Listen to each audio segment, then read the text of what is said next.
Dünən Rusiya Federasiyası Təhlükəsizlik Şurasının katibi Nikolay Patrushevi görmə imkanı olan bir neçə nəfər onun şövqünə və yüksək əhval-ruhiyyəsinə təəccübləniblər. Səbəb sadədir. Hazırda ölkə üçün bu çətin zamanda sevinmək üçün heç bir aşkar səbəb yoxdur.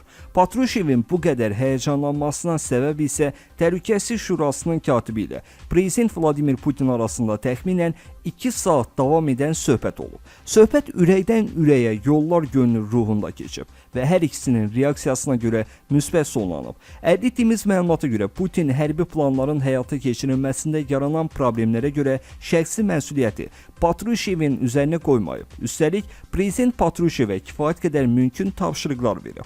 Patrushev bunu qəbul edib və tez bir zamanda nəticə əldə ediləcəyini vəd edib. Ancaq bu görüşün maraqlı edən başqa bir şey var. Patrushevin yaxın ətrafında bildirdiyindən belə anlaşılır ki, Putin onu hakimiyyət sistemində demək olar ki, yeganə həqiqi sirdaşı və dostu hesab etdiyini açıqlayıb. Həmçinin prezident söz verib ki, onun yəni Putinin səhhəti kəskin pisləşərsə, ölkəyə faktiki nəzarət müvəqqəti olaraq məhz Patrushevə keçəcək. Putinin müalicə həkimləri onun yaxın vaxtlarda cərrahi əməliyyat keçirməsinin vacibliyində israr edir və Putin prinsipcə razılıq verməsə və əməliyyatın tarixi razılaşdırılmasa da, o özünün mümkün planlarını açıqlamağa, Patrushevdən cavab və vədlər almağa tələsib. Qeyd etmək yerinə düşər ki, Təhlükəsizlik Şurasının katibi Nikolay Patrushev prezidentin işləri üzrə mümkün müvəqqəti işlər vəkili və ölkə başçısının hətta müvəqqəti mümkün varisi kimi ən pis variant hesab olunur. Məsələnin digər tərəfi isə bu işin həyata keçirilməsi mexanizmi ilə bağlıdır.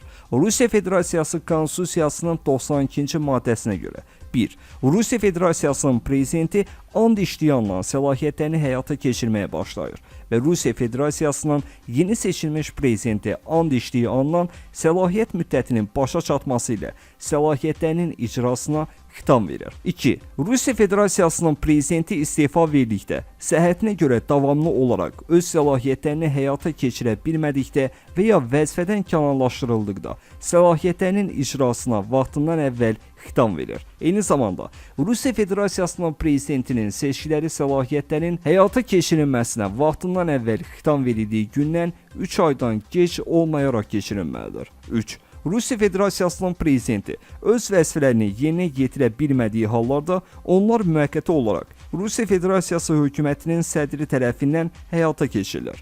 Rusiya Federasiyası prezidentinin səlahiyyətlərini icra edən şəxsin Dövlət Dumasını buraxmaq, referendum təyin etmək və ya Rusiya Federasiyası Konstitusiyasının müddəalarına dəyişikliklər və yenidən baxılması üçün təkliflər vermək hüququ yoxdur. Konstitusiyanın bu müddəalarına görə hakimiyyət Rusiya Federasiyası hökumətinin sədrinə, yəni indiki halda Mikhail Mishustinə keçməlidir. Müşahidəçilər Mishustini zəif siyasi fiqur hesab edirlər və Patrushevlə müqayisədə o xeyli şanssız görünür. Amma konstitusiyanı da göz ardı eləmək olmaz. Həmçinin Mishustinin də müəyyən çevrəsi var və onlar bu imkanı əldən vermək istəməzlər.